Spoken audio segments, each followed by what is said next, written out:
Imagine you're pulling up anchor on a calm evening. The sea is still, and you're wondering if the little electric motor you just installed will actually do the job or leave you scrambling for a winch.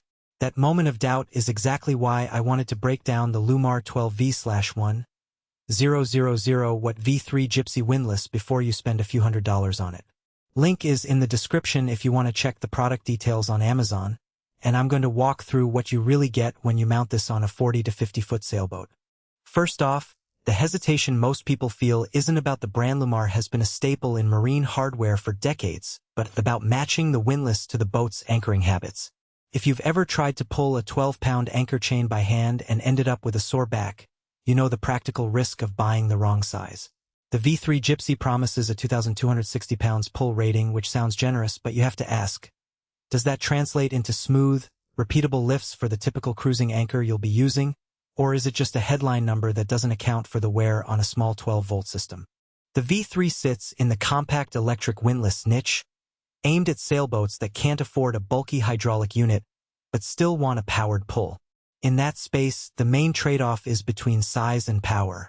Lewmar's design squeezes a 1,000-watt motor into a low-profile housing that fits under the deck, so you don't lose precious cockpit space.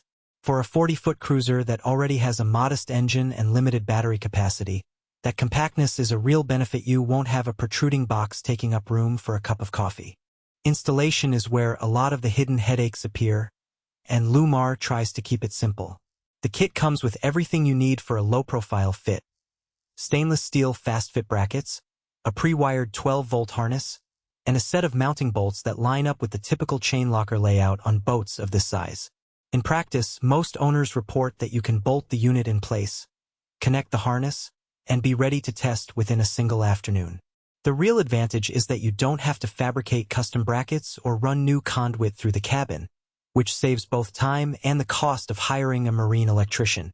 Now let's talk about day-to-day use. The motor runs on a 12-volt system, pulling a 3/8-inch G4 chain at a speed that feels brisk enough to lift a 12-pound anchor in under 10 seconds, yet slow enough to avoid jerking the boat. The power draw peaks at about 90 amps, so you'll want a battery bank that can handle short bursts without dropping below 11 volts. If you've got a standard 100 amp-hour house battery, the windlass will drain roughly 10% of its capacity for a full raise, acceptable for occasional anchoring, but something to watch if you plan on frequent heavy pulls. The strengths of the V3 are pretty clear once you see it in action. Its stainless steel FastFit hardware resists corrosion, which is a big plus when you're constantly exposing the unit to salt spray. The 2,260 pounds pull rating gives a comfortable safety margin for most 12 to 15-pound anchors, meaning you won't be fighting the motor when the chain is a little jammed on the seabed. Because the unit is compact, you keep the hull lines cleaner, reducing drag and preserving the sleek look of a classic cruiser. And because Lewmar is a trusted name, you get a level of confidence that the motor won't seize after a few seasons of saltwater exposure. On the flip side, there are a few practical weaknesses you need to factor in.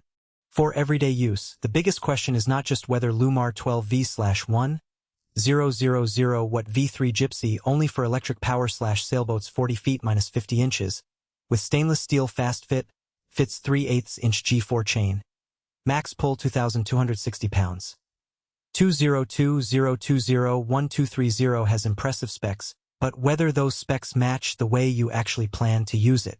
In the default_tech category, buyers should compare the headline features against their daily routine, setup space, compatibility needs, and how often they will use the product after the first week.